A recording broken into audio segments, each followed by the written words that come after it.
नमस्कार मित्रांनो, मी विलास उपासे माहिती कट्टामध्ये तुम्हा सर्वांचं स्वागत करतो।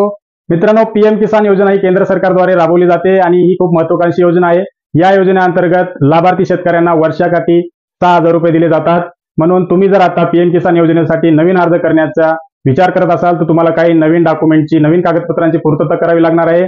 ते नवीन कागदपत्र कोणते आहेत ते आपण पुढे व्हिडिओमध्ये जाणून घेणार आहोत, त्यामुळे व्हिडिओ शेवटपर्यंत नक्की बघा। चॅनलवरती नवीन आला असाल चॅनलला सबस्क्राइब करा। मित्रांनो, जर तुम्हाला नवीन रजिस्ट्रेशन पीएम किसान नवीन रजिस्ट्रेशन करायचं असेल तर तुम्हाला नवीन रजिस्ट्रेशन करण्यासाठी आता 4 महत्त्वाचे डॉक्युमेंट लागणार आहेत। तर ते महत्त्वाचे डॉक्युमेंट त्यातला पहिला म्हणजे तुम्हाला तुमच्या जमिनीचा फेरफार दाखला, म्हणजे ज्याच्यावरती जमीन मालकी हक्क सिद्ध करता येतो, या जमिनीचा फेरफार दाखला तुम्हाला 1 फेब्रुवारी 2019 पूर्वीचा लागणार आहे, म्हणजे 5 वर्षापूर्वीचा दाखला तुम्हाला लागणार आहे। दुसरं डॉक्युमेंट म्हणजे तुम्हाला मागील 3 महिन्याचा 7/12 डिजिटल 7/12 किंवा तलाठ्याची सही असलेला 7/12 तुम्हाला आता लागणार आहे।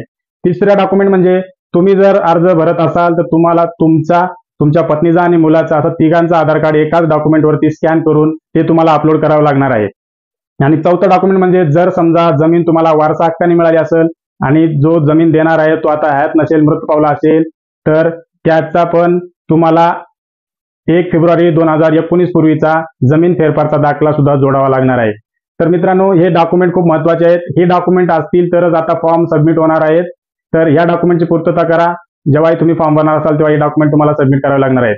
मित्रांनो, काही लोकांनी फॉर्म भरलेले आहेत पण त्यांचे फॉर्म हे आता सबमिट झालेले नाहीत, म्हणजे अपात्र दाखवत आहेत। तर अशांना काही डॉक्युमेंटची पूर्तता करावी लागणार आहे, जेणेकरून त्यांनी त्याची अपात्रता हे दूर करू शकतात। तर अपात्रता दूर करण्यासाठी तुम्हाला पुढे सांगतो ते काही डॉक्युमेंट तुम्हाला जोडायचे आहेत। सर्वप्रथम तुम्हाला विहित नमुन्यातील अर्ज म्हणून भेटतो, जो कृषी कार्यालयात भेटतो तो घ्यायचा आहे। त्याच्यावरती काय डॉक्युमेंट काय लिहायचं असेल तर ती माहिती भरून घ्यायची आहे। त्याच्यासोबतच तुम्हाला तुमच्या पोर्टलवरती जे तुमचं स्टेटस दाखवत आहे त्या स्टेटस पोर्टलची तुम्हाला प्रिंट लावायची आहे। तिसरं म्हणजे तुम्हाला 7/12 3 महिन्याचा शेवटचा 7/12 लावायचा आहे। आणि चौथं डॉक्युमेंट म्हणजे तुम्हाला तुमच्या जमिनीची फेरफार पण त्याला जोडायचे आहे। तसेच परिशिष्ट ब म्हणून एक डॉक्युमेंट कृषी कार्यालयाकडून मिळेल, ते पण तुम्हाला त्यासोबत जोडायचं आहे। सोबतच तुम्हाला आधार कार्ड, म्हणजे तुमचं पत्नीचं आणि मुलाचं आधार कार्ड एकाच डॉक्युमेंटवरती स्कॅन करून जोडायचे। हे सर्व डॉक्युमेंटची पूर्तता करून तुम्हाला हे डॉक्युमेंट सर्व कृषी कार्यालयामध्ये सबमिट करायचे आहेत, जेणेकरून तुमची अपात्रता हे दूर होणार आहे। तर मित्रांनो, खूप महत्त्वपूर्ण व्हिडिओ होता। तुमच्या जवळच्या शेतकऱ्यांना, मित्रांना, फ्रेंड्सना नक्की शेअर करा। व्हिडिओ कसा वाटला ते आम्हाला कमेंट करून नक्की सांगा। व्हिडिओ आवडला असेल तर लाईक करा आणि चॅनलवरती नवीन असाल चॅनलला सबस्क्राइब करून ठेवा। धन्यवाद।